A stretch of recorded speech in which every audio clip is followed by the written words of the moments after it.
Thanks so much for joining with Bonavista Baptist Church for worship today. A very special welcome. If you're a guest, if you're kind of checking in for the first time, remember to subscribe to this YouTube channel, to like the videos, and even click on the notification bell so that you're updated whenever we drop a brand new video. Also remember that we have videos that drop on Tuesdays and Fridays, and you can stay in touch with us that way. We'd love to hear from you. So you can write a comment in the YouTube comment section below, or you can send us an email, and we'll put the email and phone number up. Especially contact us if you're in need of prayer or practical support. We'd love to surround you with that. Also, for those who are in the regular habit of giving, thanks so much for your generous support. You will find details on how to continue with that on our website, bonavistabaptist.ca. Well, today we continue exploring Luke's gospel, seeing Jesus through the parables that are unique to Luke.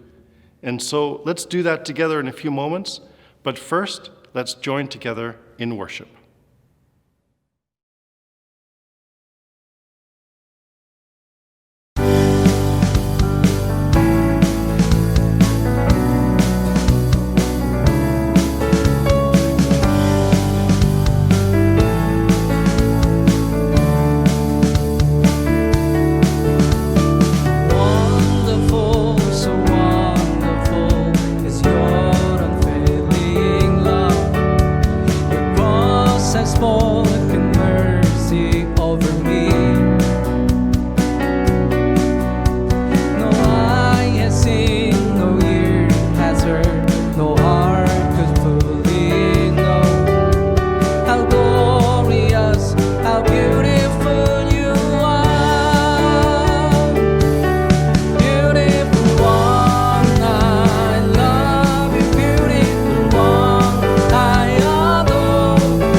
scars are a sign of grace in our lives.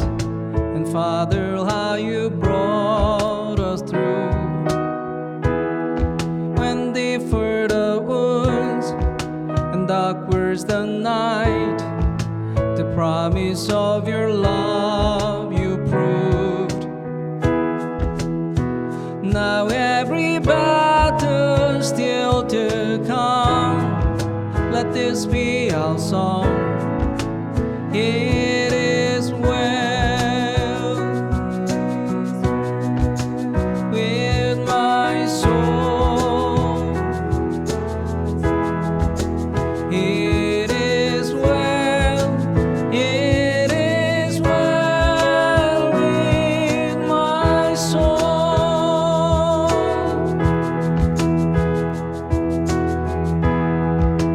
Weeping may come, remain for a night, but joy will paint the morning sky. You're there in the fast, you're there in the feast, your faithfulness will always shine. Now every battle still to come, let this be our song. It is well with my soul. It is well, it is well with my soul. Trust your ways, trust your name. It is well, it is well with my soul.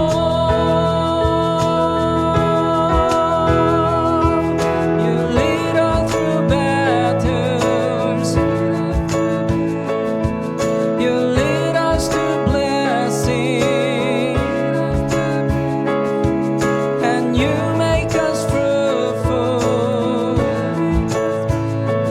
in the land of our suffering, God.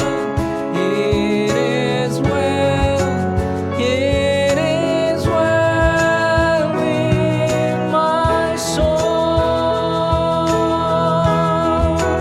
It is well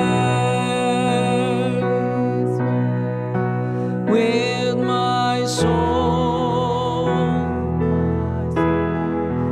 It is well, it is well with my soul. It is well, it is well with my soul.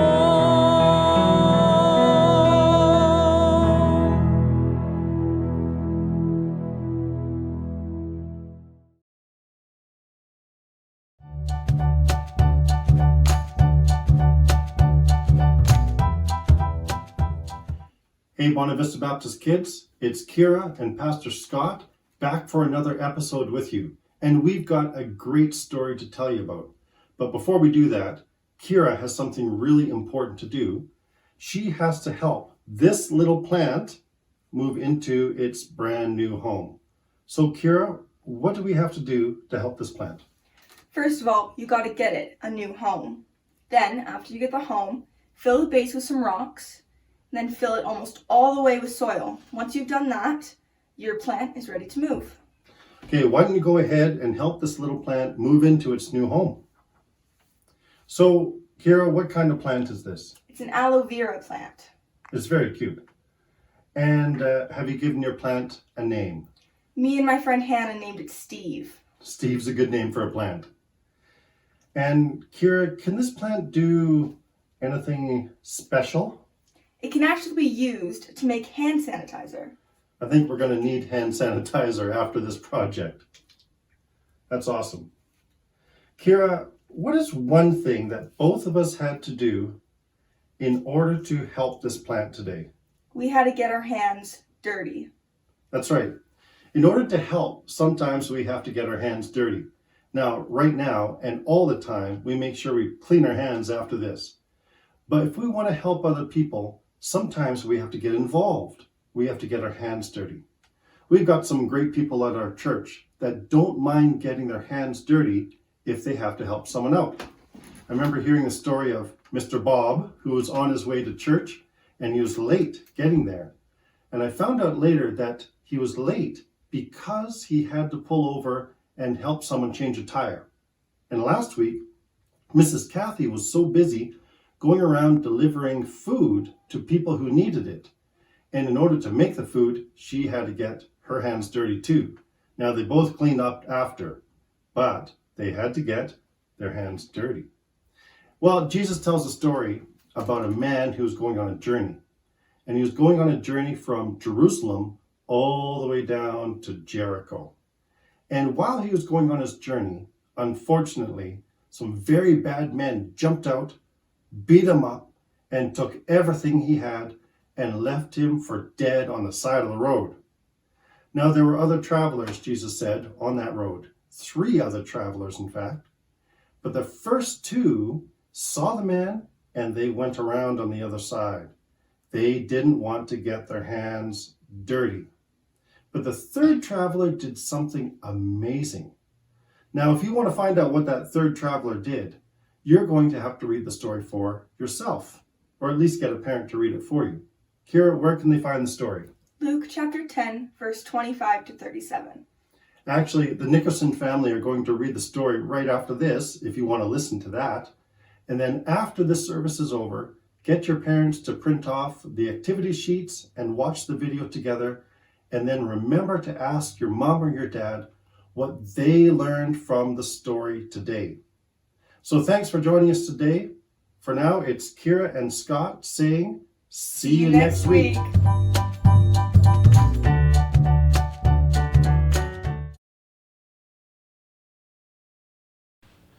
We want to create an opportunity right now for you to spend some time in prayer.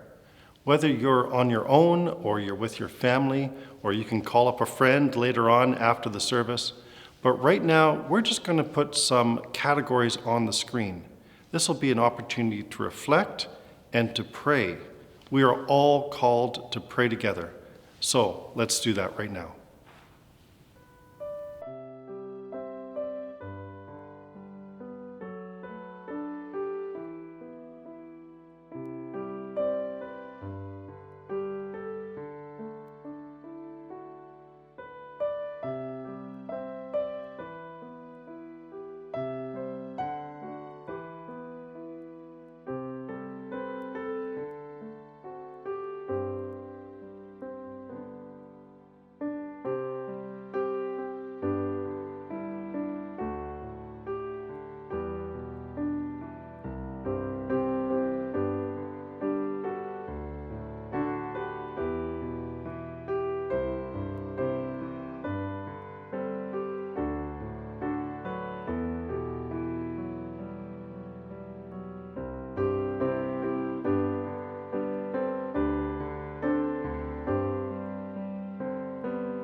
Luke chapter 10, verses 25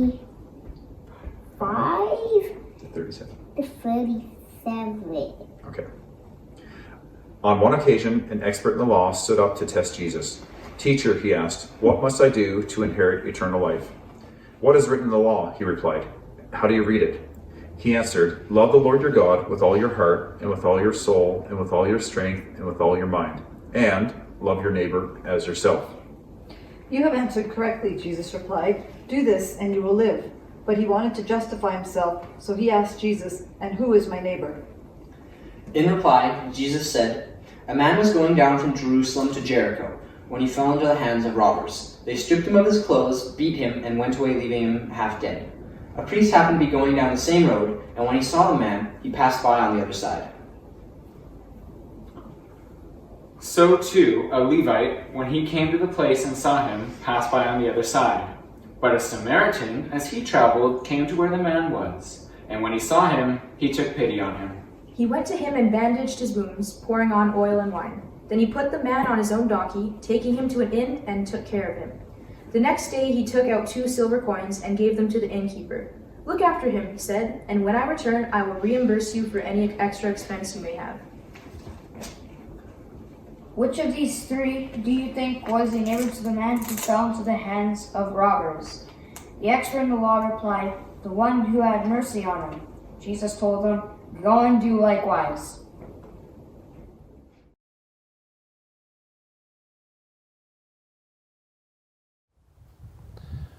Well, the parable of the Good Samaritan is one of the best known stories that Jesus has ever told.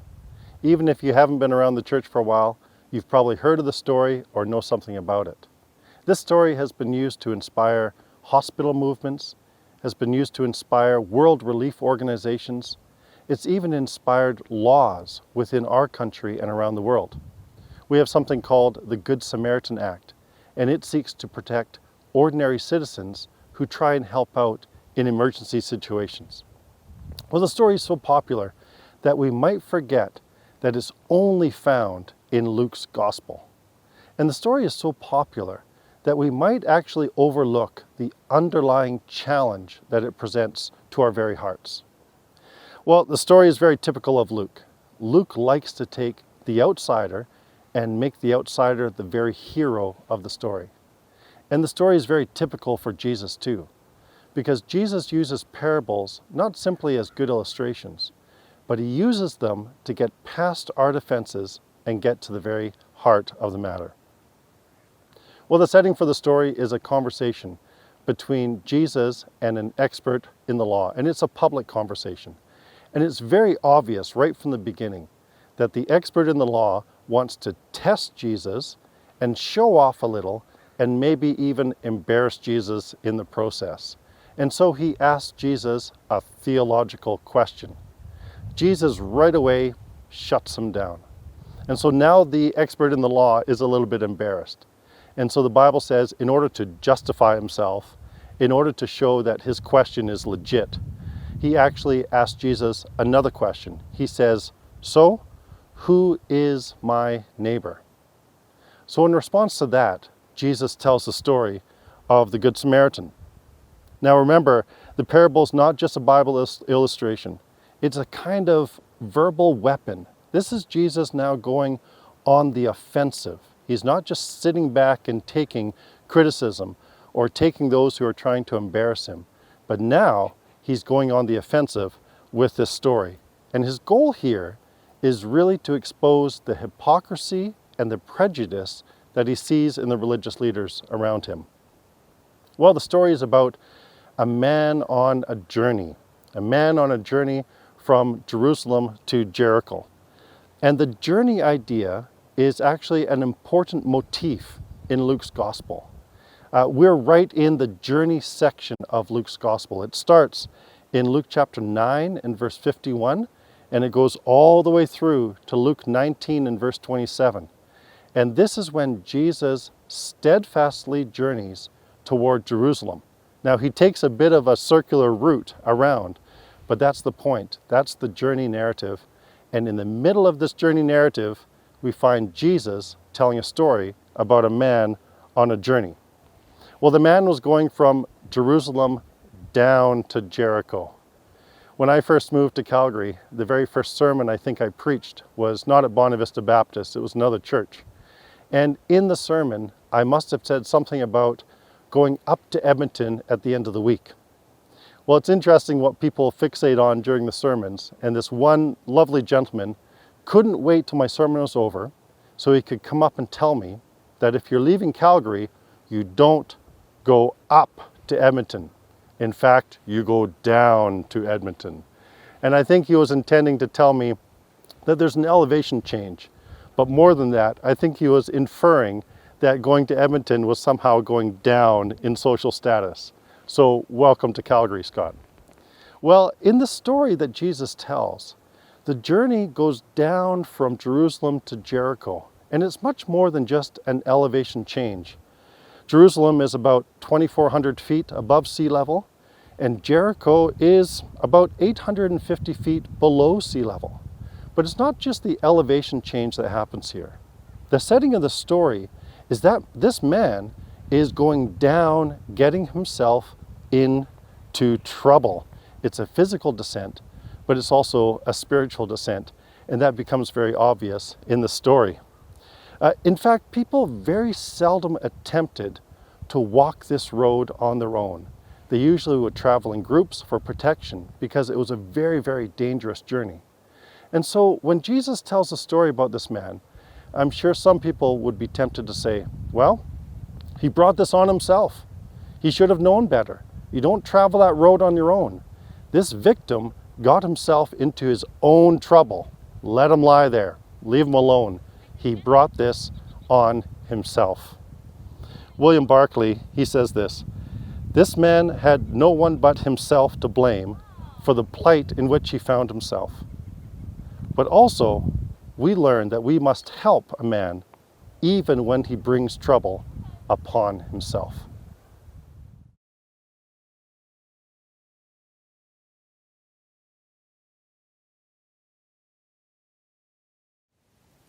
Jesus does at least three really important things in this parable. The first thing that he does is he removes any identifying markers from the victim in the story. I mean, this man is beaten, all his clothes are taken off, he's left for dead, he can't speak. Do we know his social status? No, we have no idea. Do we know his ethnic origin? We have no way of telling. Do we know his religious affiliation? We can't see, we can't tell. There's no markers in the story.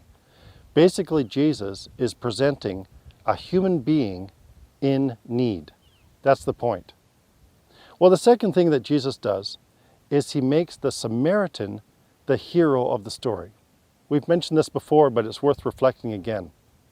Just right at the point of the story where the listeners are expected to be introduced to the villain, suddenly Jesus throws a twist. He introduces the hero, and the hero is a Samaritan. I think we like to see our heroes as very much like us. We like to see our heroes in our own skin color, in our own environment. We want them to be the very best of who we are. And so throwing the Samaritan in as the hero of the story would have been incredibly upsetting to the expert in the law and the other people who were listening. Samaritans at the very best were considered kind of half-breeds by some of the religious officials in Jerusalem. And sometimes they were even considered the deep enemies of the true people of God. Even the disciples in the chapter right before this one were ready to call down fire from heaven to destroy a Samaritan village. So it's not just the expert in the law that needs to hear this story. It's actually the closest followers of Jesus that need to hear this story as well. Well, the third thing I think Jesus does, and this is something we might overlook, is that he reaches back into Hebrew history to tell this story. This story isn't just some random abstract. It's not just something Jesus makes up on the spot. It actually is rooted and grounded in a story in the Old Testament. If you turn to 2 Chronicles chapter 28, and I encourage you to do that after the service today, you'll see an amazing story of a time when Samaritans were instructed by God to help out Judeans who were in fact prisoners. The story that Jesus tells here in the Good Samaritan, it evokes that story. It draws on it.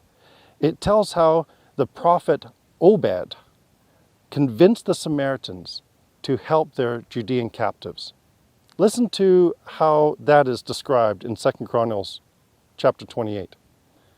It says, "They provided them with clothes and sandals, food and drink, and healing balm. All those who were weak, they put on donkeys. So they took them back to their fellow Israelites at Jericho, the city of palms, and returned to Samaria. Nothing stops a law expert in his tracks, like citing clear precedents from his own legal documents. And that's what Jesus does here. Jesus backs the law expert into a corner, and ultimately, the law expert can only give one answer. He says the Samaritan is the hero of the story. He's the one who showed mercy. And Jesus says, why don't you go and do the same?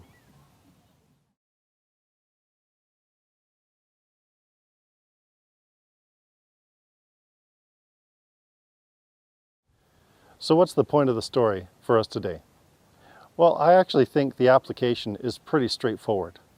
What's more difficult is living out the implications of this story in our everyday lives.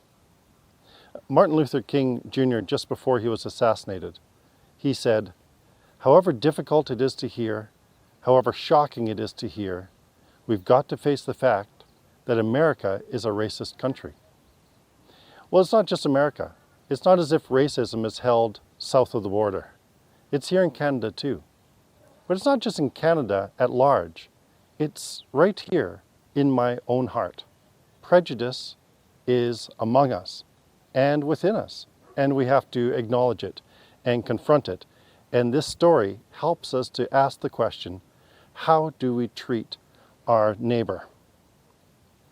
See, our own preconceived notions of who people are and what value they have, it often does great harm to our whole society. It often does harm even to the church. And so we have to be aware of it. We have to face it, whether it's racism or sexism or homophobia or whatever else it is. We have to acknowledge the fact that we are called to love our neighbor as ourselves. See, the Bible makes several things abundantly clear. It makes it very clear that all humanity is made in the image of God. It also makes it very clear that all have sinned and fall short of the glory of God, not just a specific group of people that we like to point the finger at. It also makes it very clear that God so loved the whole world that he gave his Son. And the Bible also makes it abundantly clear that God desires that all humanity be saved and come to a knowledge of the truth. So if God deals with us that way, then we should treat our neighbors in the same way as he treats us. Well, there's a great twist at the end of the story. The original question that the lawyer comes up with is, who is my neighbor? In other words, who should I treat with love? But Jesus turns it right around. He says, that's the wrong question to ask. Rather than wondering who should I treat with love or who is my true neighbor, why don't you simply be the good neighbor to someone else? Become the very neighbor that God is calling us to be. Don't worry about who your neighbor is. Just be a good neighbor to others. That's the bottom line. Well, I hope this story continues to inspire people to do great things, or even to do simple things in caring for others around them. But I also hope that we get to the deeper meaning of this story, that we allow it to examine our very hearts in how we treat and perceive the people around us. God is calling us to love the world just as he has loved us. This is how we become the good neighbor.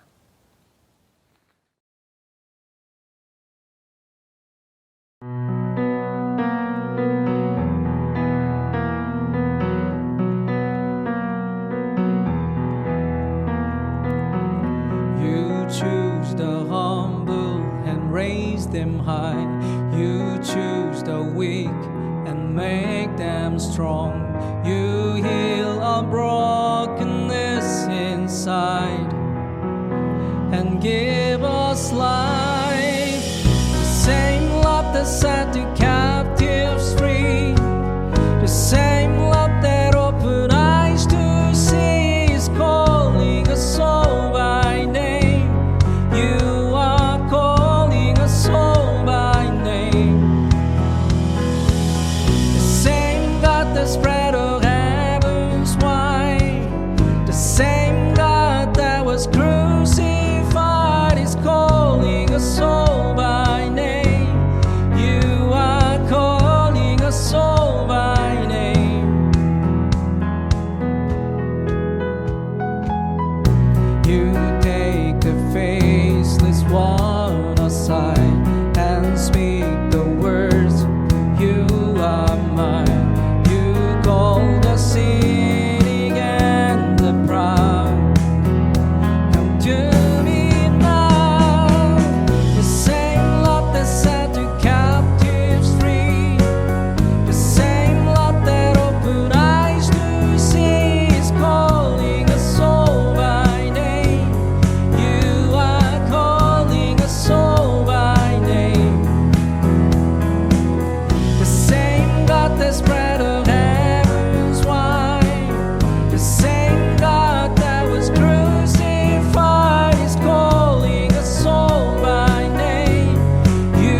You're calling, you're calling, you're calling us to the cross. You're calling, you're calling, you're calling us to the cross. You're calling, you're calling, you're calling us to the cross. The same love that set the captives free, the same love that opened eyes to see is calling us all by name. You are calling us all by name. Oh, the same God that spread the heavens wide, the same God that was crucified is calling us all by name. You are calling us all by name. Oh,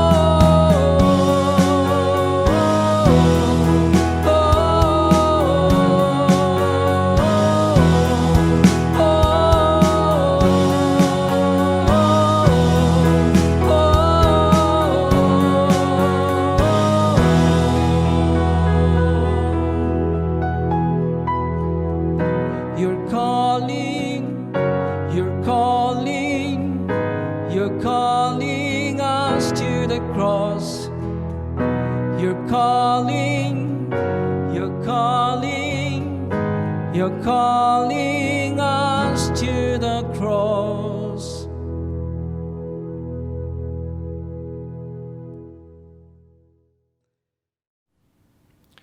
Thanks for joining with us today. It's so good to keep our habit of worship together even when we're apart. I want to let you know of a very special thing we're doing this week. On Tuesday night at 7 p.m., we have the Parent Connect through Zoom. You need to register for that so I can send you the link.